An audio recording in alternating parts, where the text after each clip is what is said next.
Исәнмесез, эфирда Татарстанның көньяк көнчыгыш хәбәрләре, студияда Резида Шамсуллина. Бүгенге программада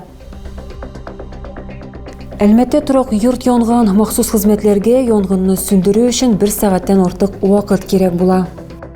Еш хәрәкәт инспекторлары җәяүлеләргә юл йөрү кагыйдәләрен искә төшерү өчен Кабат шәһәр урамнарына чыктылар. Әлмәтләрнең юлны ничек кичүе аларны канәгатьләндергәнме? Гафиятуллин урамы 39-нчы йортта яшәүчеләр идарәче компанияның тәртип урнаштыруын көтеп арганнар. Подвалдагы созлык халыкка тынгылык бирми. Әлмәттә торак йорт янган, янгын Иске Әлмәт микрорайонында була. Махсус хезмәтләргә янгынны сүндерү өчен 1 сәгатьтән артык вакыт кирәк була. Халык булучылар юк, әмма гаилә баш өстендәге түбәсез калды. Иске Әлмәт микрорайонында янгын сиренасы тавышы ишетелде. Торак йорт янган, зыян күрүче сүзләренчә, барысы да төшке аш вакыты тирәсендә була. Ир-атка куркуга калган хатыны шалтырата һәм розеткада кыска ялганыш турында хәбәр итә. 5-7 минут эчендә хуҗа өенә кайтып җитә, ләкин соң була. Шифонер, под шифонером снизу в спальне горело уже. Йокы бүлмәсендә шифонер яна иде инде. Без үз көчебез белән тырыштык, әмма төтен бик көчле иде.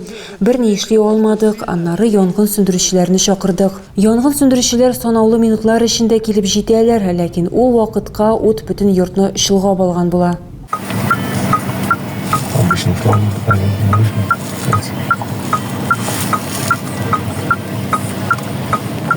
Хәзер сорау алучылар янгын сәбәпләрен ачыклый. Ул арада Крихели гаиләсе йорт җиреннән һәм мөлкәтеннән мәхрүм калды. Әгәр дә ЮВТ 24 тамашачылары арасында зыян күрүчеләргә ярдәм итәргә теләүчеләр булса, сез алар белән экранда күрсәтелгән телефон номеры аша элемтәгә керә аласыз.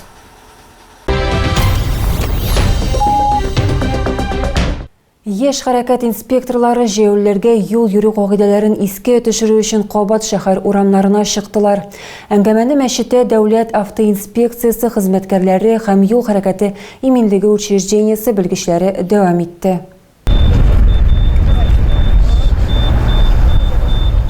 Хәрәкәтнең еш инспекторлары мәчет янына җыелды. Дәүләт автоинспекциясе вәкилләре һәм юл хәрәкәте иминлеге учреждениесе белгечләре белән бергә алар әлмәтләрнең юлны ничек кичүләрен белергә булдылар. Балалар шигырь ярдәмендә җәяүлеләр белән бергә юлны кичү кагыйдәләрен кабатладылар. Мы команда ЮИД, школа номер 11. А мы хотим вам напомнить правила дорожного движения.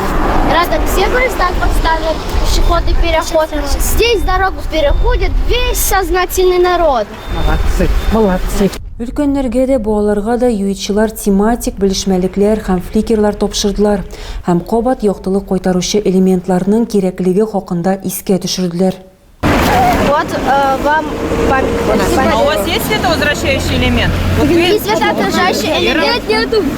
А вы знаете, для чего нужен светоотражающий элемент? Чтобы заметили ночью.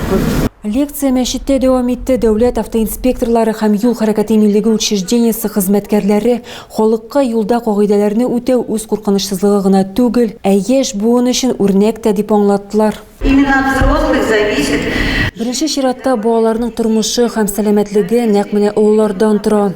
Әгәр бала автомобильдә яисә сез аның белән җәяүлеләр икән, зинһар баланың безгә улларга карап өйрәнүен онытмагыз. Пешеходного перехода. Всегда смотрим по сторонам. Җәяүлеләр кичүенә кадәр барып җиткәч, һәр вакыт як-ягыбызга карыйбыз, сулга, уңга һәм тагын сулга карыйбыз. Әңгәмәдән соң спикерлар белешмәлекләр һәм яктылыкны кире кайтара торган элементлар тараттылар.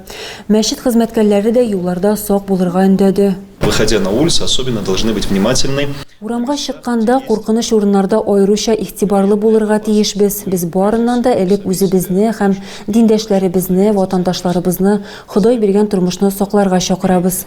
Полиция өлкән лейтенанты Андрей Саушкин машина йөртүчеләргә мөрәҗәгать итте.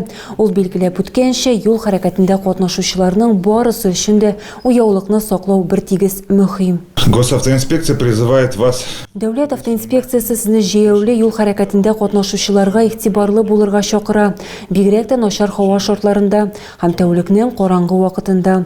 Җәяүләр кичүләре алдыннан тизлекне алдан киметегез. Соңғы вакытта Татарстанда җәяүләрне бәрдерү очраклары ешайды.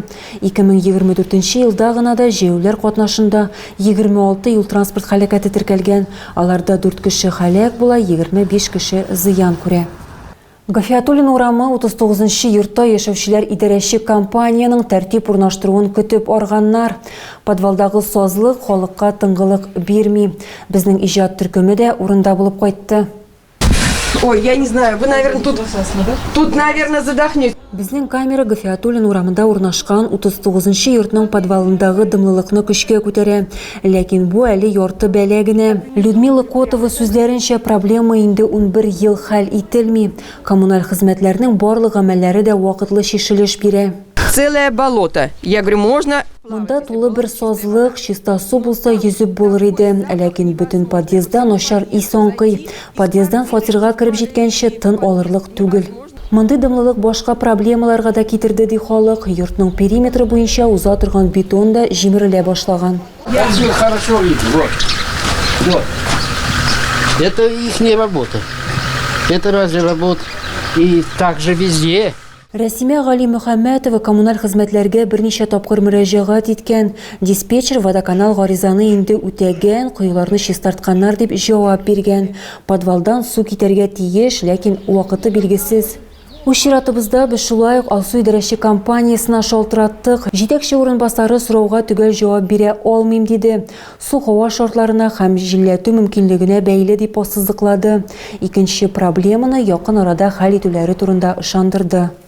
Ә хәзер спорт яңалыклары. Төмәндә нефтяникка соңгы кунак сериясын Рубин белән очрашудан ачарга туры килде. Кем җиңде, ә кем җиңелде, алдагы сюжетта. Беренче периодны әлмәтләр актив башладылар. Исәп 14-нче минутта ачылды. Максим Быков тапшыруыннан Марк Янчевский һөҗүм зонасына керә һәм шунда ук әлмәтләрне алга чыгара.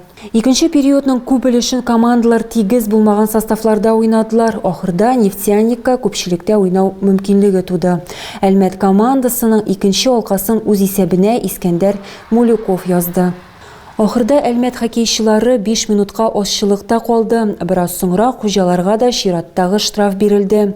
4-4 уйнап, төмәнлеләр капкачыны алалар һәм майдан уенчысына алыштыралар. Ләкин Семен Ионов үз зонасыннан ыргытып, 3нче алка кертеп уенга нокта куя. Исәп 0-3. Бүген 21 февральдә Ханты-Мансийск шәһәрендә нефтяник Югра белән очраша. Тагы да күбрәк яңалыклар һәм тапшырулар белән безнең сайтта таныша аласыз. Без социаль челтәрләрдә дә бар хәбәрләр юллагыз. Бүгенгә менә шулар. Мин сезнең белән сау булашам. Исән-имин булыгыз.